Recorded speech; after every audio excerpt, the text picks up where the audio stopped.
አመሰግናለሁ። በድጋሚ አመሰግናለሁ። ከመዋኛው እንደወጣ ወዲያውኑ በመኪና ያከነፍኩ ነው የማመጣው። እስካሁን ሰኒ? አዎ አክስቴ።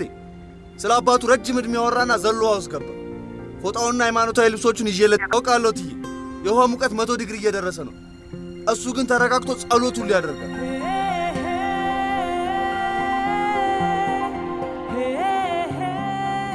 እሺ ትዬ፣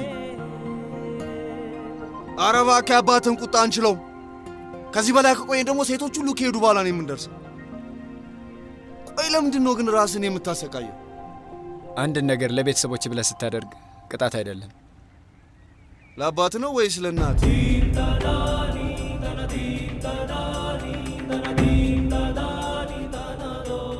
ሁሉን ነገር እያወቅ ለምን ትጠይቀኛለህ? እንሂድ። በነገራችን ላይ ወይዘሮ ጉማን 2 ደውላ ነበር። አባዬ እየጠበቀኝ ነው ማለት ነው። እያወቅ ታዲያ ለምን ጊዜ ታጠፋለህ? ቻንድራ ስማ፣ ቻንድራ አይደለም ስሜ፣ ሳራስዋቲ ቻንድራ። ማንም ቢሆን ከስሜ ላይ የእናቴን ስም ቆርጦ እንዲያወጣው አልፈልግም።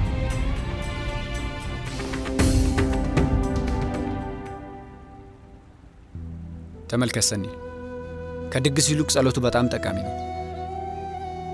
ምንም ነገር ቢፈጠር ጸሎት ማቋረጥ የለብንም ትል ነበር እናቴ።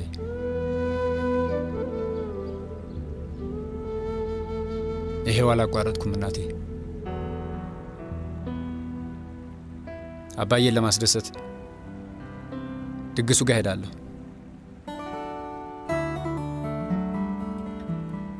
ትሄዳለህ? ድግሱ ጋር ትሄዳለህ ወይ?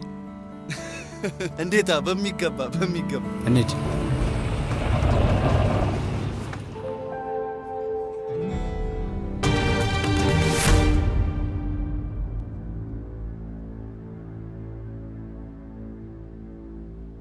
መልካም ልደት አባቴ። ቀይር።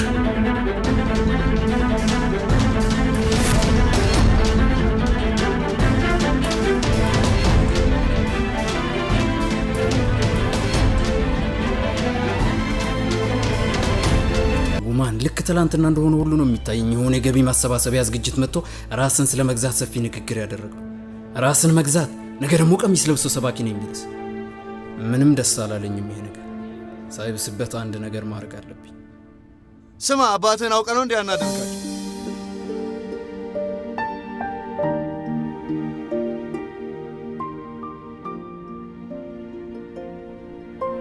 እማ፣ ሃይማኖትሽ በአባቴ ዘንድ ተቀባይነትን አላገኘም፣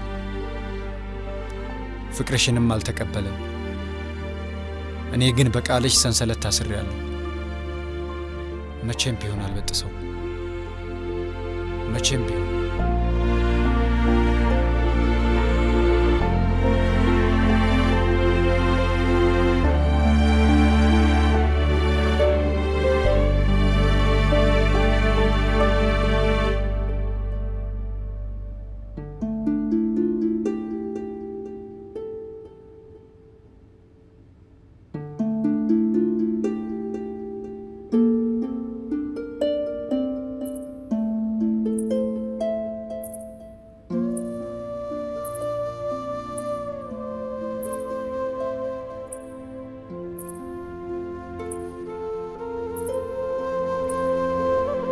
ስትራመጅ የሚሰማው የአልቦሽ ድምፅ ይናፍቀኛል።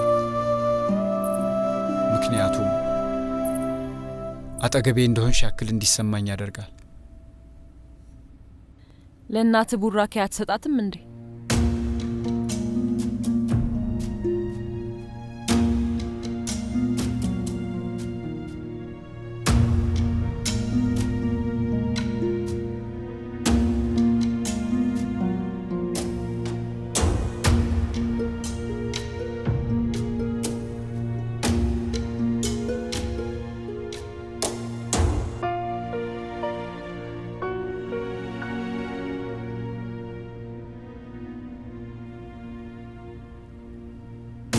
አይዞሽ የኔ ልጅ፣ ለአባቴ ያደረከው ነገር የሚያኮራ ተግባር ነው። ደስ አሰኝቶኛል። ደግሞ መነኝ፣ በደንብ አስረዳዋለሁ። ሳራስ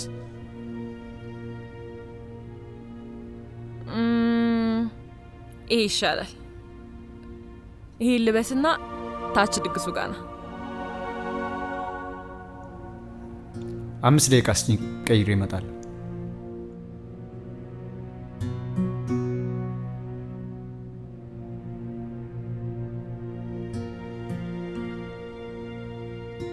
እስኪ ይሄኛውን ለብሰ ቢሆን ኖሮ ምን ለውጥ ነበረው?